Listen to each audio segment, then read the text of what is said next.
It happened at that time that Judah went down from his brothers, and he turned into a certain Adulamite, whose name was Hira. Then Judah saw the daughter of a certain Canaanite whose name was Shua. He married her and went into her, and she conceived and bore a son, and called his name Again she conceived and bore a son, and she called his name Onan. Yet again she bore a son, and she called his name Shelah. She was in Chezib when she bore him. And Judah took a wife for his firstborn, and her name was Tamar. But Judah's firstborn, was wicked in the sight of the Lord, and the Lord slew him. Then Judah said to Onan, Go into your brother's wife, and perform the duty of your brother-in-law to her, and raise up offspring for your brother. But Onan knew that the offspring would not be his. So when he went into his brother's wife, he spilled the semen on the ground, lest he should give offspring to his brother. And what he did was displeasing in the sight of the Lord, and he slew him also. Then Judah said to Tamar, his daughter-in-law, Remain a widow in your father's house, till Shelah my son grows up, for he feared that he would die like his brothers. So Tamar went and dwelt in her father's house. In course of time the wife of Judah, Shua's daughter, died, and when Judah was comforted, he went up to Timnah to his sheep shearers, he and his friend Hira the Adulamite.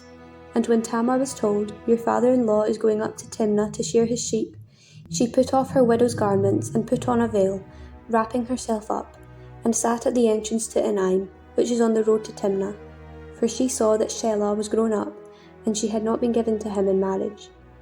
When Judah saw her, he thought her to be a harlot, for she had covered her face. He went over to her at the roadside and said, Come, let me come in to you, for he did not know that she was his daughter-in-law. She said, What will you give me that you may come in to me? He answered, I will send you a kid from the flock. And she said, Will you give me a pledge till you send it?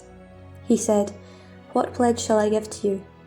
She replied, Your signet and your cord, and your staff that is in your hand.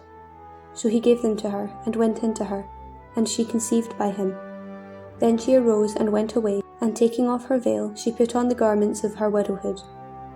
When Judah set the kid by his friend the Adulamite, to receive the pledge from the woman's hand, he could not find her. And he asked the men of the place, Where is the harlot, who was at Enaim by the wayside? And they said, No harlot has been here. So he returned to Judah and said, I have not found her. And also the men of the place said, No harlot has been here. And Judah replied, Let her keep the things as her own, lest we be laughed at. You see, I sent this kid, and you could not find her. About 3 months later, Judah was told, Tamar, your daughter-in-law, has played the harlot, and moreover, she is with child by harlotry. And Judah said, Bring her out and let her be burned. As she was being brought out, she sent word to her father-in-law, By the man to whom these belong, I am with child. And she said, Mark, I pray you, whose these are, the signet and the cord and the staff. Then Judah acknowledged them and said, She is more righteous than I, inasmuch as I did not give her to my son Shelah. And he did not lie with her again. When the time of her delivery came, there were twins in her womb. And when she was in labour, one put out a hand, and the midwife took and bound on his hand a scarlet thread, saying, This came out first. But as he drew back his hand, behold, his brother came out, and she said, What a breach you have made for yourself.